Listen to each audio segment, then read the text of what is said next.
What is going on, everybody? We are live here with an Investor Thrive Payneless Wholesaling Podcast, where we try to make wholesaling painless for you. All right. It can be painful. If you've done wholesaling and you have no idea what you're doing, it can be painful. But our goal is to make it painless. And the way we're going to do that today is by having our guest, Jason Lavender, on here. And he's going to show us how he has gone from flipping to wholesaling to now buy and holds, and how he's got his business on autopilot. He doesn't even really know what wholesale deals are going on because he's the freaking man. And that's how you do it. So, Jason, what's up, brother? Hey, Nathan. Good. What's up, man? Yeah, I'm doing good. We talked a little bit before, and it's been a busy day, but this is about you.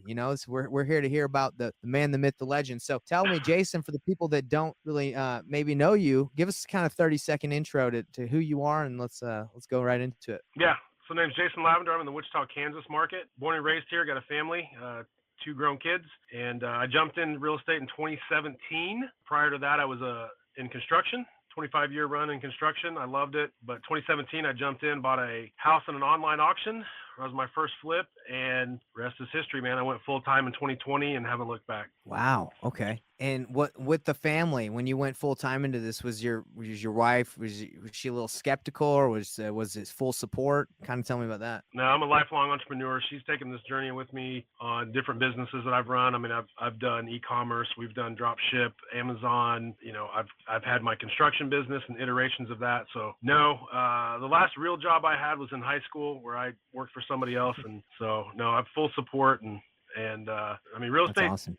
Is a ride, but we wouldn't have it any other way. So tell me, how important is it to have a wife or a family that supports you? Like, do you feel like you could have done it without the support? Possibly, but I can tell you, talking to my own students that do not have that kind of support or do not have the people on the sidelines cheering them on, it is exponentially harder. I had the luxury of having a family, wife and kids that, support, and, we've had to find balance. I mean, quite honestly, I've gone overboard, in business and, really to the detriment of my family. And so, we've had some really, really good talks on that and refocus. But yeah, having support in any endeavor, I mean, you've got to surround yourself with people that are going to feed and fuel what your goals are and what you're trying to accomplish.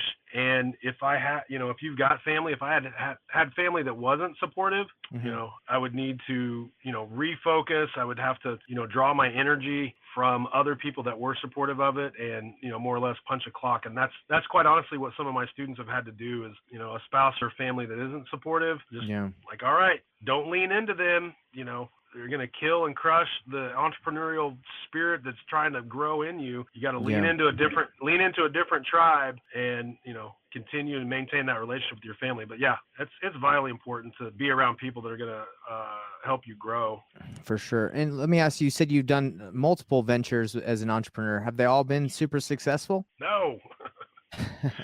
I mean, they've all had some success to one degree or another, but no, I mean, just a lifelong entrepreneur. Like I said, I'd done drop shipping. I actually owned a bookstore we had a family bookstore for a long time. I mean, there's no money in used books. Different things, but I flipped cars for a while. I mean, I flipped furniture. I mean, it wasn't until I started, thankfully the light bulb went off. I'm like, you know what? I can make, hundreds of dollars flipping this other stuff, but I got to get into real estate. And so I did in 2017. Yeah. Game over. That was a game changer. Wow. Well, I'm curious about the bookstore. What made you want to do a bookstore? Do you like books? No. Well, I mean, no, I like owning businesses. I like, being a self-starter. And actually on the bookstore, that was my dad's idea. He actually started it, and I was living in Texas at the time, and he called me up and said, hey, I want to start a bookstore. Will you come run it? And, I was down there just goofing off. I mean, I was 20 at the time, and I think he started it to try to give me something to do. But yeah, I mean, that was a fun venture. I mean, it really was. But, I did that for a number of years and started my construction company. I had primarily a painting and remodeling company, and always looking for the next endeavor or business to latch onto. I mean, I've always been a hustler, and real estate's really taught me a lot of discipline to get out of being the hustler and being a business owner. Yeah. Did you go to school? I went to 1 year of junior college, played soccer. I'm a lifelong soccer player. Oh, I haven't wow. played for a couple of years now though, but Have you been loving the World Cup? Oh my God, don't get me started. Yes, 100%. Yeah. The final, I don't know when this will air, but the final will be over. But please, I'm hoping Argentina get Messi Oh, his yeah, title. you're giant Messi fan, huh? Oh yeah, huge. He's So amazing. yeah, He's amazing. love soccer, and but yeah, school wasn't for me. It wasn't for me. I mean, I made catastrophic, terrible life decisions in school, and a couple of years after, and I mean, that was the segue for my dad to, give me a ring and say, hey, you want to put your life together and come up here and help Yeah. us do this? And so we did. Honestly, it probably saved me. Yeah. Now that you look back, it saved you, huh? That must it must be. It's really, what's interesting as an entrepreneurs, you go, you grind, you go, and then you sit back and you're like, man, look where I am right now. I mean, we're talking about your bookstore right now, and you're like, wow, and you're about to go see a property you're about to go buy. Like, how cool is that feeling? Amazing. You know what? I have an immense gratitude for where God's brought me, where I'm at now. I think without that perspective, life can get really jaded, and purpose is lacking, I think, without that gratitude. So yeah, I mean, I look back to where, and to be honest, I mean, it did keep me kind of in a small mindset for a long time, just being happy with kind of whatever was happening to me. And so I think there's a great deal to be said for contentment, being happy or being content in the situation you're at, but longing and striving for more. I mean, I learned some concepts like, there were stories that my life needed to live out. I mean, there's people that were counting on me to, to boldly go forward with, aspirations and to live out the story that, I was called to live out. Gratitude is always a part of it. I mean, every step of the journey I've ever had in my adult life has been one of profound importance to me. And, honestly, it's gotten me where I'm at now, and I couldn't be more grateful. It's amazing. So I see you have a shirt on that says Christ alone. I love it. I love Jesus Christ as well. And I'm curious, have you always been a believer? Has it always been a part of your life, or was that something that helped you get out of, I guess, that hard time? Yeah, great question. I love talking about three things: my faith, my family, and real estate. So yeah, regarding my faith, my dad, he grew up as a missionary kid. So he grew up in the Philippines, and so he was a PK, and that kind of much. I've seen this rhythm before. It kind of jaded him. It was a bad experience for him, and so faith was very personal to him, but it didn't trickle down to me as a kid growing up. I mean, I can count on one hand the times we went to church, but the foundation was there. And I had mentioned being in Texas when I got the call, and my dad, asking if I wanted to help start this bookstore. I mean, I was an addict. I had nothing going for me. I mean, I ran down to Texas to get away, and I mean, I was deep in addiction, and I came back. I took him up on his offer. I still wasn't clean, and it wasn't until I found out I was going to be a dad, and I was out of the blue. We weren't expecting that, and subsequently after that, still a big hot mess. But through knowing that I had a daughter on the way was the catalyst of changing my life. I gave my life to the Lord, and it wasn't roses after that. I mean, we got married. She left. It was a hot mess for a long time. But yeah, that was the catalyst of me coming to grips that I had a purpose. God had plans for me. I was deep in sin. People didn't need to convince me like, oh, you're a sinner. Some people say, oh, I'm an all right person. I'm like, no, I knew I was a scumbag. By God's grace, Jesus, washed me clean, and I'm so thankful for that. And so yeah, I rep. You got to rep it. I love it, and I think that's amazing that you're able to, bounce back, right? Not a lot of people can say that, right? I mean, unfortunately, but you're able to do it. So that's amazing. And look at you now, you're crushing it in the real estate game. And I think when people try to separate, their faith or their family and real estate or their jobs, I like to keep it together, because that's what drives us. I mean, that's what drives me. I mean, I'm all about working hard to serve. I mean, me and you were both in Tom Kroll's coaching program. And one of the main reasons I wake up every day to work so hard is because I have a deep belief that everybody deserves, the best in life, and I need to serve. And my belief in God and Christ drives me, and I'm assuming it drives you too, to do your best in your job and what you're trying to build in your coaching business, right? Absolutely. Yeah. We're all complex creatures, and we cannot delineate and segment out these different parts of our life. I mean, I am who I am, good, bad, and the ugly, and everything that makes me who I am. That's it. I don't put on pretenses. I'm not trying to, be one way to one person or act a certain way. I mean, you get what you get. And so, but yeah, that's honestly, at my age, I'm 48. I wouldn't have it any other way. I mean, I've learned a lot along the way, and yeah, making my faith a focus of, who I am as a person, who I talk, every conversation I have, like I said, I love talking about faith, family, and real estate. That's awesome. In that order. Yeah, no, and I think that's great. So kind of tell me a little bit. I know you've done, real estate, but I before we kind of dive into what you've done, let me know what you're doing with your coaching. I'm curious on what you do. Yeah. So yeah, Nathan, that's how we met. That's awesome. So right up on 2 years ago, much like anybody that's achieved any sort of success, I think in real estate, they start getting the questions like, hey, can I take you out to coffee? Can we go grab lunch? Can I pick your brain, which always sounds so weird. Can I bend your ear? All those questions. And a core desire of mine was to always say yes.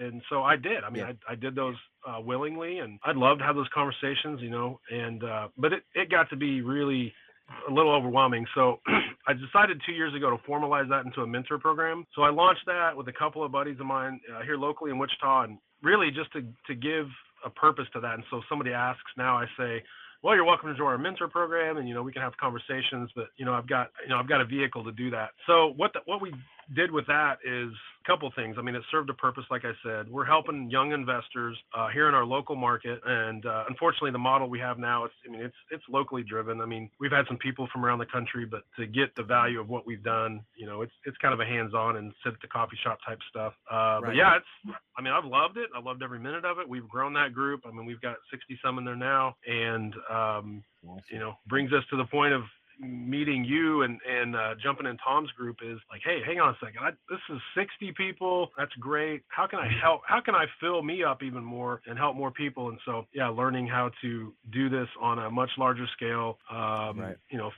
still fill the same core of wanting to teach, share experiences. I mean, I talk more about the setbacks that I've had and, kind of the pitfalls, because I think people learn much more from that oftentimes than the successes and stuff. So anyway, yeah, I love talking to people about real estate, and coaching and mentoring is a perfect vehicle for that. So is the goal for your coaching, you said it's more localized, is the goal to get it, nationwide and with no boundaries, or what's the goal now? Yeah. So with Tom's help, I've got a lot of clarity, and I love that word clarity. I mean, because like really dialing in on specifically what I'm wanting to do. So yeah, I'm going to continue to run, and I run a local investor club and a RIA, a meetup. So I'm going to continue to have a very good local presence. But yeah, my goals are, we're building out our modules. We're getting very intentional about, taking what we're doing locally and making it available on a national scale. And so that's it. We're sitting here on a podcast,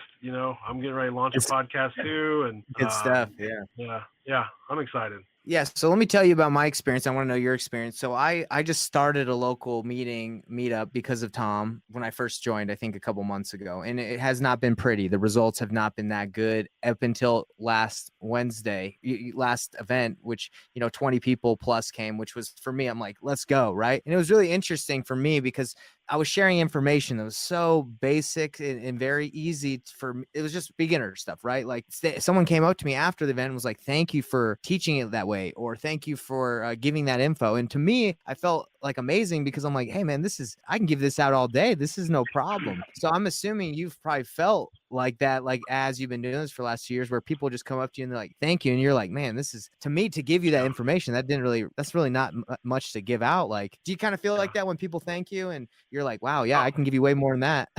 Yeah, absolutely. I love that feeling of just being able to help, elevate somebody. In fact, that's the name of our mentor group, is called Elevate. Yeah. I mean, I love that. And so, yeah, you never know. As far as meetups go, I mean, I'll tell you a little bit of my experience.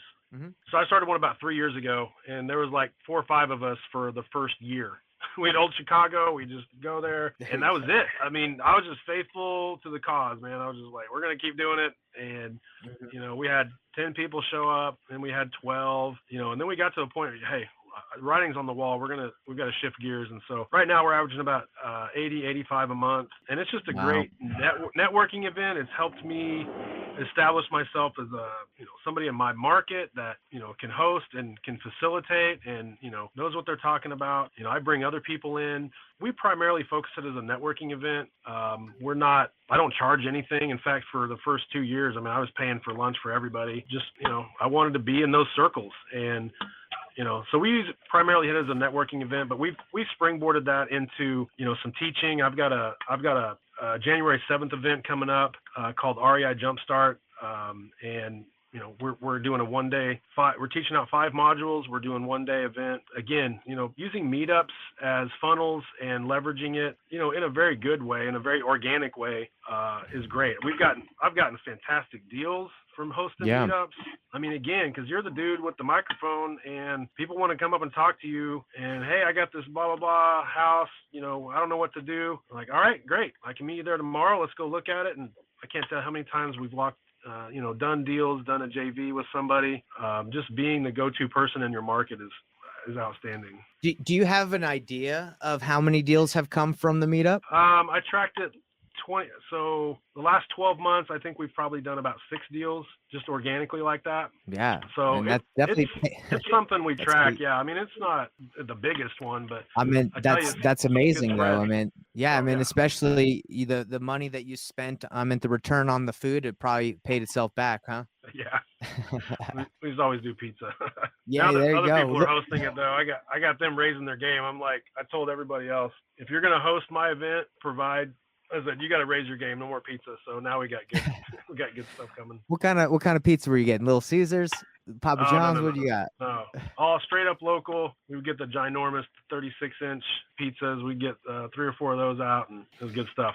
Yeah, at one of the events I had, I kind of didn't plan it, so I was like, man, it's 30 minutes in, I gotta go pick up this pizza. Like the only thing I can get is Little Caesars. That'll be quick enough. And everyone was looking at me side-eyed when I brought it in because they're like, what is this trash? Get a deal with the local place. So there's a place here called Picasso's, and they're pretty well known. And yeah, they sell these ginormous pizzas. So they're like literally 3-foot pizzas. And so we'll get 4 of those and throw some salad out. But yeah, get a deal with somebody locally because they'll usually cut you a deal. And my guy did, but yeah, meetups, man, again, just being an authority in your market is great. And something else we've done, this has been kind of cool. Like I think of it as in my business, there's a need that I have to, teach people that, are a little bit behind me, have peers that are next to me, and then, always looking for people that are ahead of me. And so you and I are both no strangers to masterminds, and I've started one here locally. It is just a peer, mastermind. I identified a bunch of people that are really ahead of the game than me in my local Wichita market. And yeah, man, we just get together and, sometimes things like this just need somebody to facilitate. And it'd be amazing. Like you call up some people, some people I know that are killing it. Maybe I've worked together with them on some deals or something, but they got like 1,000 doors or something like that, or something crazy. And they'll have lunch, So I've gotten 12 of these guys together in a room, and it's been amazing. Some of the synergy there. And anyway, that's my hot tip number 1 right there is facilitate some conversations with, some men and women that are maybe, a few steps ahead of you in your local market, and work to some of those relationships. Relationship capital is a capital that a lot of us forget about, but relationship capital is pretty key. That's why I'm in the room with you right now. We're in the podcast room, right? Is relationships. And can you tell me a little bit more about how relationships have gotten you to the point to where you're at right now? Like relationships have gotten you to the point where you are today in real estate. Like, did you have someone that took you under their wing? Did something specific happen that you can remember through a relationship that got you where you want to be? Much like anybody, I read Rich Dad Poor Dad. I got on a Bigger Pockets podcast and like, hey, I can do this. So I jumped in. I quickly knew that I wanted to accelerate my learning curve. So I jumped into a coaching program. It was fantastic. I made some great relationships there. Which one was it, by the way? So it's now 7-Figure Flipping. So Bill Allen's group. It was Justin Williams at the time. So I That met guy's a Don monster, isn't Costa. he? Oh, he's a beast. Yeah. Yeah. So in that group, though, I met Don Costa. Don was one of the coaches there. He had us out to Fresno for an event, and he and I connected pretty well. And even though I jumped out of that group, that group lapsed. He and I stayed connected, and I reconnected with him just a few years ago. And anyway, I've been part of his inner circle elite. So it's ICE Mastermind. So Don Costa, shout out Don Costa. Anyway, he's amazing. So yeah, I really look at Don as a fantastic mentor. People locally, just being able to run these meetups and seemingly insignificant conversations with somebody, but something will spark. So there's no substitute for good local networking. Yeah, and others, of course. I'm a big fan of coaching. So you and I met with Tom Kroll. Tom is like the epitome of go-giver and just sharing knowledge. I would just say we've come to a point where it's a good point to end. I feel like everyone got to know you. I got to know you really well. I think you're awesome, and I think you got a lot of value to add to people in the industry. So or that are looking to get into the industry. Yeah. Perfect. Hey, one thing I wanted to share, you and I both know Tom, he's a proponent of a go-giver. So of course, something I wanted to share with your audience. I want to tell you, we got a list that's been hitting for us pretty hard. Yeah. And if it's all right, I'll share it. And I'll kind of give you the mechanics of it. You're welcome to share the list and anything else you want to share about your community so people can reach you. But yeah, go ahead. All right. Perfect. So we call it a flip neighbor list. So essentially what this is, they say the best list is the one you make yourself, right? So driving for dollars is kind of the standard on that. And, there's a lot of clunky components to that. A lot of people do really well with driving for dollars. We've got a flip neighbors list that we do. And essentially what it is, I flipped 47 houses last year. I took all 47 houses that I did and I had a VA scrape it. And so we took the eight houses right around each of those 47 that we did. We pulled them, skip traced them, and we started cold calling them. And that was step number one. Step number two was I'm on every other wholesaler's list. So we'll take every other wholesale deal. Any wholesale. So those are our flips. And then of course we did the same thing with our wholesale deals. I did the same thing with every other wholesaler's deal. I did the same thing with every community's got a local auction. In my city, it's McCurdy. So every month, there's usually like 30 properties that are in the McCurdy auction. And same thing, if that was an investment property that somebody was looking for, if it was a flip that I did, that I bought, if it was a wholesale deal, if it was another wholesaler's deal, I scraped the 8 houses around it and we created what was called a flip neighbors list. That thing has been fire for us right now. So tell me the logic behind that, because you flipped a house, what would make you think that someone, the 8 people houses around it would want to sell? We buy everything off market. So if that was an off-market property that I purchased, either through our own marketing or another wholesaler, that was a lead.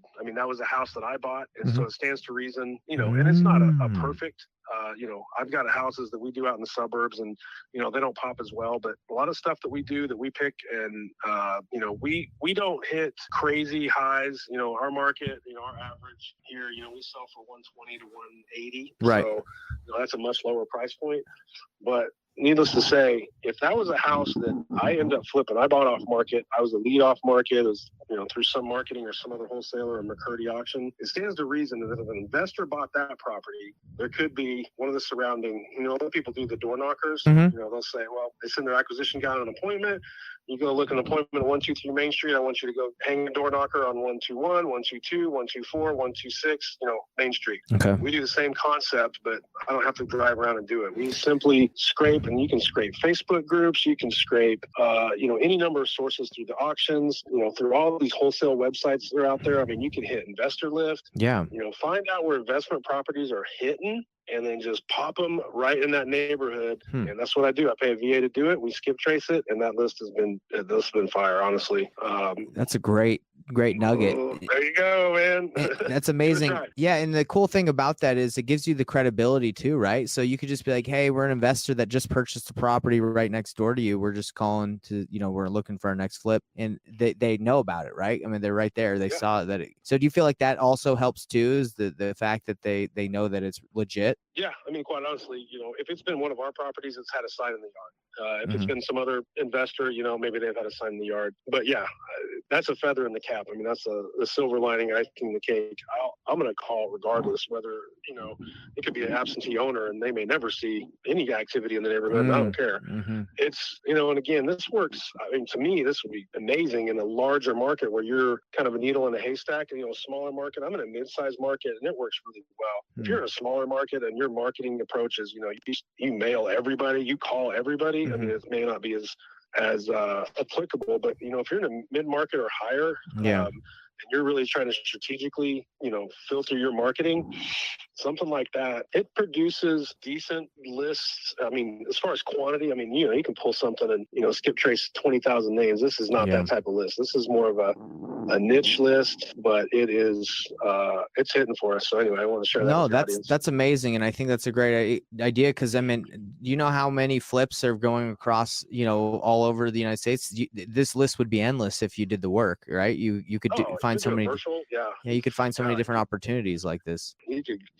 honestly, you could go cuckoo on that. But yeah, I'm focused on my market. I invest in my backyard, and that's what I've always done. So, you know, I'm in a county with 500,000, and it's very manageable. I can pull and scrape, and you know, we do this every week. You know, we're looking for these investment properties that are, you know, transactions. I mean, you could even, you know, pull cash transactions, pull that off. You know, any number of sources. And so, for the listeners, again, if they're going to build this, give them the criteria again so they can take action on it. What would you say the list is one more time?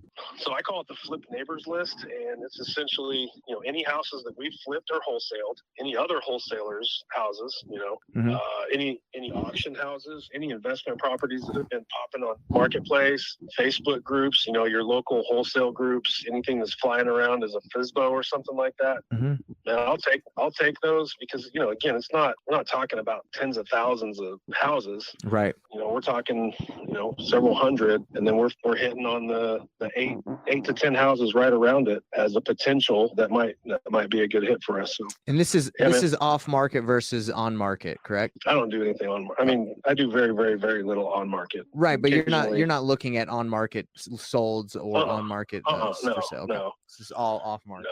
No. Cool. Yeah, all off market. Great. Well, so hey, hopefully that's awesome. Be a good list. I'd like to hear anybody that does that and see if it's successful. It's been great for us.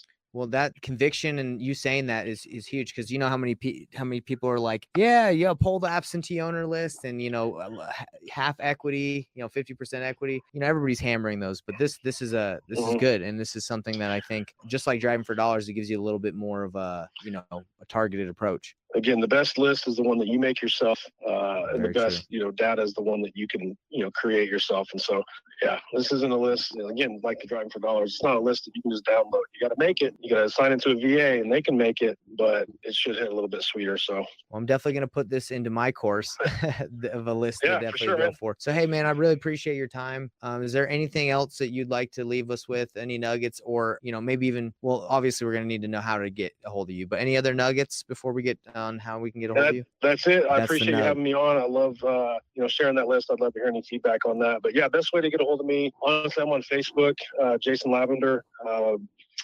We're on TikTok, Instagram, Jason_Lavender. I think that's about it. My company's Harmony Homebuyer. Yeah, reach out. I'm an open book, man. Anything, anytime, anywhere. Love to chat. Well, hey, again, Jason, it's been a pleasure having you on here. And despite the technical difficulties, we persevere. We can't be stopped.